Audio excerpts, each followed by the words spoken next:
छत्तीसगढ़ के दुर्ग railway station पर दो निर्दोष ननों और उनके साथ रोजगार हेतु जा रहे 3 आदिवासी युवाओं को धर्म परिवर्तन के झूठे आरोपों में गिरफ्तार कर जेल भेजे जाने की घटना ने ईसाई समुदाय को गहराई से आहत किया है। यह पूरी कार्रवाई असंवैधानिक और मानवाधिकारों का उल्लंघन बताई जा रही है। इसी विरोध में रविवार को ऑल चर्चेस कमेटी रांची के नेतृत्व में शांतिपूर्ण मौन विरोध मार्च निकाला गया। जेल चर्च से शुरू हुआ यह जुलूस महात्मा गांधी मार्ग और कचहरी चौक होते हुए राजभवन पहुंचा, जिसमें 30 से 40 हजार लोग शामिल हुए। सभा को संबोधित करते हुए ईसाई नेतृत्वकर्ताओं ने कहा कि संविधान के अनुच्छेद 25 के तहत हर नागरिक को धार्मिक स्वतंत्रता का अधिकार है, लेकिन अल्पसंख्यकों पर झूठे आरोप लगाकर प्रताड़ित करना लोकतंत्र और मानवता के खिलाफ है। अंत में राज्यपाल को ज्ञापन सौंपा गया और न्याय की मांग की गई। 25 जुलाई को जो घटना घटी, उस तरह की घटनाएं कदा कई राज्यों में होती रही है और हर बार ये झूठा आरोप ही होता है। और दुर्ग में जो हुआ सरासर झूठ पर आधारित आरोप था, क्योंकि जो 2 सिस्टरें आई थी तो लड़कियों को अपने अस्पताल में काम लेने के लिए आई थी और ये ऐसे पृष्ठभूमि से थे जिनको नौकरी की आवश्यकता थी। उस नौकरी को करते करते न केवल उनके लिए अपना सहारा, घर के लिए सहारा होता आर्थिक तौर पर, लेकिन उनको मौका दिया जाता धीरे धीरे नर्सिंग वगैरह पढ़ाई करते हुए अपने नौकरी को और भी बुलंद करने के लिए। तो इतना सुंदर आर्थिक भविष्य जो उनके लिए दिखाया गया था, उसके तहत वे वहाँ जा रहे थे अपनी पूरी आज़ादी से, अपने माता पिता की पूरी जानकारी और अनुमति से।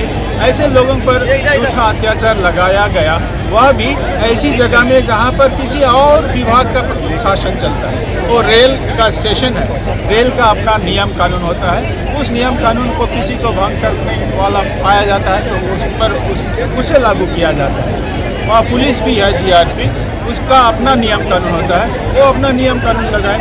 ये दूसरी शक्ति आकर के उन पर अपना अधिकार जताती है और अनाप शनाप वहाँ बकती है, अनाप शनाप आरोप लगाती है।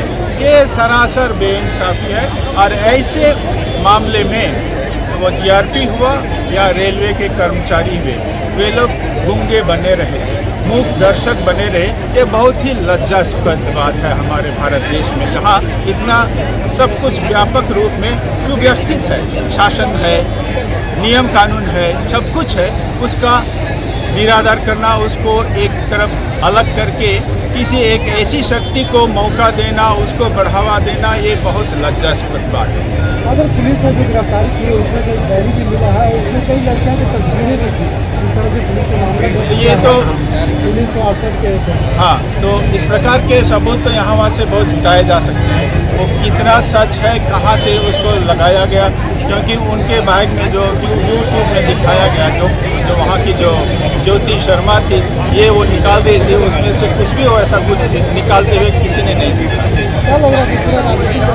बिल्कुल राजनीतिकरण है और इसी राजनीति में ही अपना कुछ उन्नति करने के लिए कुछ ऐसे लोग, ज्योति शर्मा के जैसे लोग, अपना एक स्टेज बढ़ाना चाहते हैं, अपने को अपने पार्टी में शायद थोड़ा मुख्य बनाना चाहते हैं, बोलने वाली ऐसे समझी जाए, शायद इस मतलब से अपना वो पॉलिटिकल माइलेज बनाना चाहते हैं।